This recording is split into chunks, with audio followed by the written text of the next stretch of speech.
Back ಪೇನ್ಗೆ ಪ್ರಮುಖ ಕಾರಣ ಅಂತ ಹೇಳಿದ್ರೆ ನಾವು ಹೆಚ್ಚು ಹೊತ್ತು ನಿಂತು ಅಥವಾ ಕುಳಿತುಕೊಂಡು ಒಂದೇ ಕಡೆ ಕುಳಿತುಕೊಂಡು ಕೆಲಸ ಮಾಡೋದು.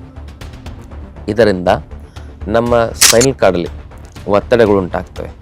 ರಾತ್ರಿ ಮಲಗಬೇಕಾದ್ರೆ 1 ಚಮಚ ಹರಳೆಣ್ಣೆಯನ್ನು 1 ಗ್ಲಾಸ್ ಹಾಲು ಅಥವಾ 1 ಗ್ಲಾಸ್ ಬಿಸಿನೀರಿಗೆ ಹಾಕಿ ಸೇವನೆ ಮಾಡೋದು.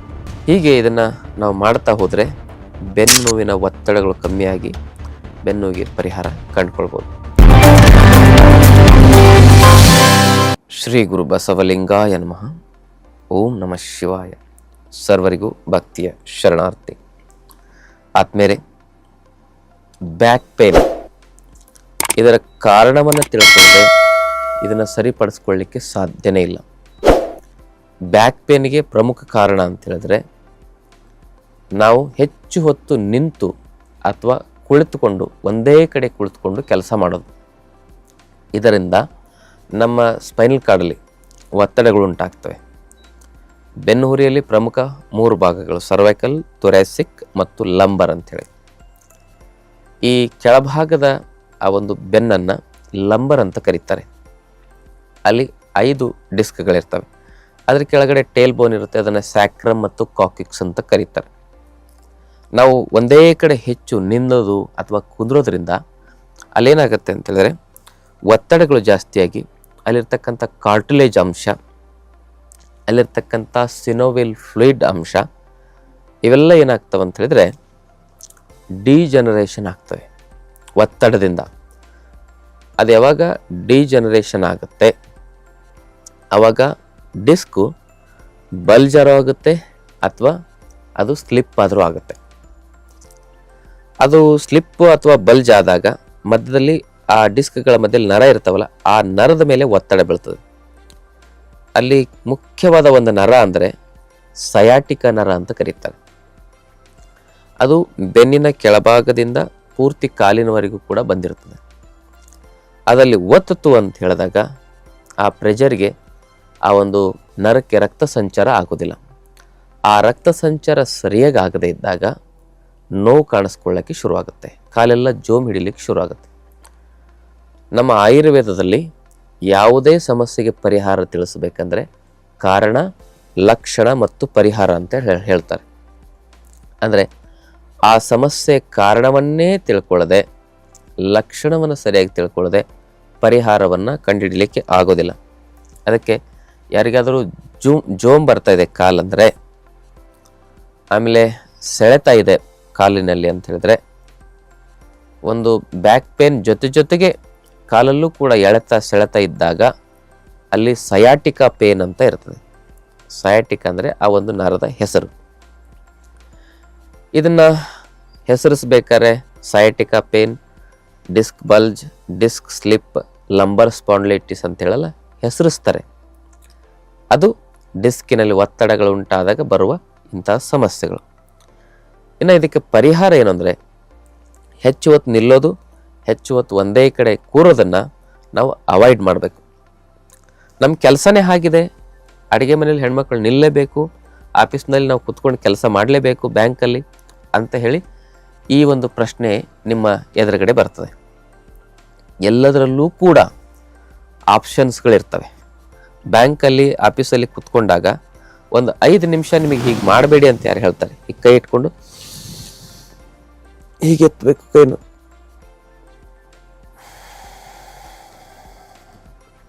ಎಡಕ್ಕೊಂದ್ಸರಿ, ಬಲಕ್ಕೊಂದ್ಸರಿ, ಎಡಕ್ಕೊಂದ್ಸರಿ, ಬಲಕ್ಕೊಂದ್ಸರಿ. ನೋಡಿ, ಈಗ ನಾನು ಚೇರ್ ಮೇಲೂ ಕುತ್ಕೊಂಡಿದ್ದೀನಿ, ಚೇರ್ ಮೇಲೂ ಈ ರೀತಿ ಕುತ್ಕೊಂಡಿದ್ದೀನಿ. ಈಗ ಈ ರೀತಿಯಾಗಿ ಚೇರಿನ ಒಂದು ಭಾಗವನ್ನು ಹಿಡ್ಕೊಂಡು ಈ ರೀತಿ ಸ್ವಲ್ಪ ಸ್ಟ್ರೆಚ್ ಮಾಡೋದು. ಈ ಕೆಲವೊಂದಿಷ್ಟು ಚೇರ್ಗಳಲ್ಲಿ ಹ್ಯಾಂಡ್ಲ್ಗಳಿರ್ತವೆ, ಆ ಹ್ಯಾಂಡ್ಲ್ ಹಿಡ್ಕೋಬೋದು. ಇನ್ನು ಕೆಲವು ಚೇರಿಗೆ ಹ್ಯಾಂಡಲ್ ಇರಲಿಲ್ಲ ಅಂದರೆ ಈ ರೀತಿ ಹಿಡ್ಕೊಂಡು ಸ್ಟ್ರೆಚ್ ಮಾಡಿ, ಆಮೇಲೆ ಟ್ವಿಸ್ಟ್ ಮಾಡಿ.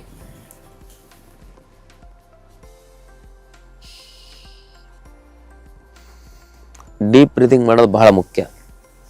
ಎಡಕ್ಕೊಂದ್ಸಲಿ, ಬಲಕ್ಕೊಂದ್ಸರಿ.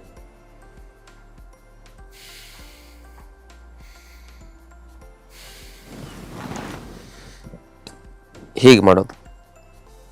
ಹೀಗೆ ಮಾಡೋದ್ರಿಂದ ಹೊಟ್ಟೆಯಲ್ಲಿ ಗ್ಯಾಸ್ ತುಂಬಿಕೊಂಡಿರ್ತದೆ, ಬ್ಲೋಟಿಂಗ್ ಆಗ್ತಾ ಇರ್ತದೆ, ಅದು ಕಮ್ಮಿ ಆಗುತ್ತೆ. ಯಾಕಂದರೆ ವಾತ ವಿಕಾರದಿಂದನೂ ಕೂಡ ಡಿಸ್ಕ್ಗಳಲ್ಲಿ ಡ್ರೈನೆಸ್ ಬರ್ತದೆ.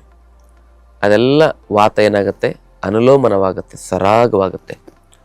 ಪೂರ್ತಿ ಬೆನ್ನಲ್ಲಿರ್ತಕ್ಕಂಥ ಒತ್ತಡಗಳೆಲ್ಲ ಕಮ್ಮಿ ಆಗ್ತವೆ. ಒಂದು ತಾಸಿನಲ್ಲಿ ಒಂದು 5 ನಿಮಿಷ ಈ ರೀತಿ ಮಾಡಿ. 5 ನಿಮಿಷ ನಿಂತ್ಕೊಂಡು ಕೂಡ ಈ ರೀತಿ ಸ್ಟ್ರೆಚ್ ಮಾಡ್ಬೋದು. ಅದನ್ನು ತಾಡಾಸನ ಮತ್ತು ತೀರ್ಯಕ ತಾಡಾಸನ ಅಂತ ಕರೀತಾರೆ. ಅಂಥ ಅವಕಾಶ ಇದ್ದರೆ ಹಾಗೆ ಮಾಡಿ. ಹೀಗೆ ಇದನ್ನು ನಾವು ಮಾಡ್ತಾ ಹೋದರೆ ಬೆನ್ನು ನೋವಿನ ಒತ್ತಡಗಳು ಕಮ್ಮಿಯಾಗಿ ಬೆನ್ನುವಿಗೆ ಪರಿಹಾರ ಕಂಡುಕೊಳ್ಬೋದು. ಇನ್ನು ಇದಕ್ಕೆ ಕಾರಣ ಕಂಡಿಡಿದು ಆ ಕಾರಣಕ್ಕೆ ತಕ್ಕಂಗೆ ಪರಿಹಾರ ಹೇಗೆ ಕಂಡುಕೊಂಡ್ವೋ ಅದಕ್ಕೆ ಕೆಲವೊಂದಿಷ್ಟು ಹೋಮ್ ರೆಮಿಡಿಗಳನ್ನು ಮಾಡಬಹುದು. ಏನು ಮಾಡ್ಬೋದು ಅಂತ ಹೇಳಿದ್ರೆ, ಒಂದು ಮುಷ್ಟಿ ಪಾರಿಜಾತ ಎಲೆಯನ್ನು 2 ಲೋಟ ನೀರಲ್ಲಿ ಕುದಿಸಿ ಅರ್ಧ ಲೋಟ ಕಿಳಿಸಿ ಆ ಕಷಾಯವನ್ನು ಕುಡಿಯೋದು. ಇದು ಸರ್ವ ವಾತವ್ಯಾಧಿಗಳಿಗೆ ಪರಿಹಾರ. ರಾತ್ರಿ ಮಲಗಬೇಕಾದ್ರೆ 1 ಚಮಚ ಹರಳೆಣ್ಣೆಯನ್ನು 1 ಗ್ಲಾಸ್ ಹಾಲು ಅಥವಾ 1 ಗ್ಲಾಸ್ ಬಿಸಿನೀರಿಗೆ ಹಾಕಿ ಸೇವನೆ ಮಾಡೋದು. ಇದೊಂದು ಹೋಮ್ ರೆಮಿಡಿ. ಮತ್ತು ಕ್ಯಾಲ್ಸಿಯಂ ಕೊರತೆಯೂ ಕೂಡ ಈ ಸಮಸ್ಯೆಗೆ ಕಾರಣ ಆಗಿರ್ತದೆ. ಆ ಕ್ಯಾಲ್ಸಿಯಂ ಕೊರತೆ ನೀಗಿಸ್ಬೇಕಂದ್ರೆ 1 ಲೋಟ ಹಾಲಿನಲ್ಲಿ 10 ಕಮಲದ ಬೀಜ, 1 ಚಮಚ ಎಳ್ಳನ್ನು ಪುಡಿ ಮಾಡಿ ಇಟ್ಕೊಳ್ಳಿ. ಅವೆಲ್ಲ ಹಾಕಿ ಚೆನ್ನಾಗಿ ಕುದಿಸಿ ಆ ಕುದ್ದಿರೋ ಆ ಪಾಯಸಕ್ಕೆ ಸ್ವಲ್ಪ ಬೆಲ್ಲ ಮತ್ತು ತುಪ್ಪವನ್ನು ಹಾಕಿ ಆ ಸಿಹಿ ಪಾಯಸವನ್ನು ಬೆಳಗ್ಗೆ ಖಾಲಿ ಹೊಟ್ಟೆಯಲ್ಲಿ ಕುಡಿದ್ರೆ ಆ ಜಾಯಿಂಟ್ಸಲ್ಲಿ ಲುಬ್ರಿಗೇಷನು ಆಗುತ್ತೆ. ಅದರ ಜೊತೆಗೆ ನಮ್ಮ ಆ ಒಂದು ಕ್ಯಾಲ್ಸಿಯಂ ಕೊರತೆಯನ್ನು ಕೂಡ ನಾವು ನಿಭಾಯಿಸ್ಕೊಳ್ಬೋದು. ಕ್ಯಾಲ್ಸಿಯಂ ಕೊರತೆಯಿಂದನೂ ಕೂಡ ಡಿಸ್ಕ್ ಬಲ್ಜ್ ಆಗ್ತಾ ಇರ್ತದೆ. ಅದಕ್ಕೆ ಈ ಮನೆಮದ್ದು. ಮತ್ತೊಂದು ಏನಂದರೆ, ಈ ಭಾಗದಲ್ಲಿ ಈ ರೀತಿ ಒತ್ತೋದ್ರಿಂದ ಏನಾಗುತ್ತೆ, ಬ್ಯಾಕ್ ಪೇನಿನ ಸಮಸ್ಯೆ ತಕ್ಷಣ ಕಮ್ಮಿ ಆಗುತ್ತೆ. ಅಕ್ಯುಪ್ರೆಷರ್ ಪಾಯಿಂಟ್ ಇದು. ಇಲ್ಲಿ ಒತ್ತಿ ನೋಡಿ, 5 ನಿಮಿಷದಲ್ಲೇ 5 ನಿಮಿಷ ಬೇಡ, 1 ನಿಮಿಷದಲ್ಲೇ ಆ ಒಂದು ಸೆಳೆತ ನೋವು ಕಮ್ಮಿ ಆಗಿರುತ್ತೆ. ಹಾಗೆ ಆಯ್ತಾ ಇಲ್ವಾ ಅನ್ನೋದನ್ನು ಕಮೆಂಟ್ ಮಾಡಿ ತಿಳಿಸಿ. ಮಾಡಿ ನೋಡಿ, ಬ್ಯಾಕ್ ಪೇನ್ ಇರೋರಿಗೆ ಸದ್ಯ ಮಾಡಿ ನೋಡಿ. ಇಲ್ಲಿ ಒತ್ತಾ ಹೋಗಿ ಒತ್ತ 1 ನಿಮಿಷಕ್ಕೆ ಬ್ಯಾಕ್ ಪೇನ್ ಕಮ್ಮಿ ಅನಿಸುತ್ತೆ. ಅದು ಆಯ್ತಾ ಇಲ್ಲ ಅನ್ನೋದನ್ನು ಕಮೆಂಟ್ ಮಾಡಿ. ಮತ್ತು ಈ ಬ್ಯಾಕ್ ಪೇನಿಗೆ ಪವನಮುಕ್ತಾಸನ ಮತ್ತು ಸೇತುಬಂಧಾಸನ ಹಾಗೆಯೇ ಮಾರ್ಜರಿ ಆಸನ ಇವೆಲ್ಲ ಮಾಡಬೇಕು. ಇದನ್ನು ಹೇಗೆ ಮಾಡಬೇಕು ಅನ್ನೋದನ್ನು ತಾವು ತಿಳ್ಕೋಬೇಕು ಅನ್ನೋ ಆಸಕ್ತಿ ಇದ್ದರೆ ಅದನ್ನು ಕೂಡ ಕಮೆಂಟ್ ಮಾಡಿ ನಮಗೆ ತಿಳಿಸಿದರೆ ನಾವು ನೆಕ್ಸ್ಟ್ ವಿಡಿಯೋದಲ್ಲಿ ಆ ಆಸನಗಳ ಬಗ್ಗೆ ನಿಮಗೆ ಮಾಹಿತಿ ಕೊಡ್ತೇವೆ. ಇಂತಹ ಸಮಸ್ಯೆಗಳಿಗೆ ನಮ್ಮಲ್ಲಿ ಆಯುರ್ವೇದ ಚಿಕಿತ್ಸೆನೂ ಇದೆ. ಆಪರೇಷನ್ನೇ ಇಲ್ಲದೆ ಆ ಸಮಸ್ಯೆಗೆ ಪಂಚಕರ್ಮ ಚಿಕಿತ್ಸೆ, ಪತ್ರಪಿಂಡ, ಕಟಿಬಸ್ತಿ ಹಾಗೂ ಯೋಗಬಸ್ತಿ, ಕಾಲಬಸ್ತಿ, ಕರ್ಮಬಸ್ತಿ ಇಂಥ ಚಿಕಿತ್ಸೆಗಳಿಂದ ಆ ಸಮಸ್ಯೆನ ಪರಿಪೂರ್ಣವಾಗಿ ಪರಿಹಾರ ಮಾಡಿಕೊಳ್ಬೋದು. ಮನೆಮದ್ದಿನಲ್ಲಿ ಎಕ್ಸಸೈಸಲ್ಲಿ ಪ್ರಯತ್ನ ಮಾಡಿ ಆಗದೇ ಇದ್ದಲ್ಲಿ ನೇರವಾಗಿ ನೀವು ನಮ್ಮ ಆಶ್ರಮಕ್ಕೆ ಬಂದಲ್ಲಿ ಈ ಸಮಸ್ಯೆಗೆ ಒಳ್ಳೆಯ ಅದ್ಭುತ ಚಿಕಿತ್ಸೆ ಇದೆ. ಆ ಒಂದು ಚಿಕಿತ್ಸೆಯಿಂದ ತಮ್ಮ ಬ್ಯಾಕ್ ಪೇನನ್ನು ಆಪರೇಷನ್ ಇಲ್ಲದೆ ಸರಿ ಮಾಡ್ಕೋಬೋದು. ಶರಣು ಶರಣಾರ್ಥಿ. ಇನ್ನಷ್ಟು ಆಯುರ್ವೇದ ಮತ್ತು ಯೋಗ ಚಿಕಿತ್ಸೆ ಟಿಪ್ಸ್ಗಾಗಿ ವೈದ್ಯಶ್ರೀ ಹೆಲ್ತ್ ಟಿಪ್ಸ್ ಚಾನೆಲ್ನ ಸಬ್ಸ್ಕ್ರೈಬ್ ಮಾಡಿ. ಹಾಗೆಯೇ ಫೇಸ್ಬುಕ್ ಮತ್ತು ಇನ್ಸ್ಟಾಗ್ರಾಂನಲ್ಲಿ ತಪ್ಪದೇ ಫಾಲೋ ಮಾಡಿ.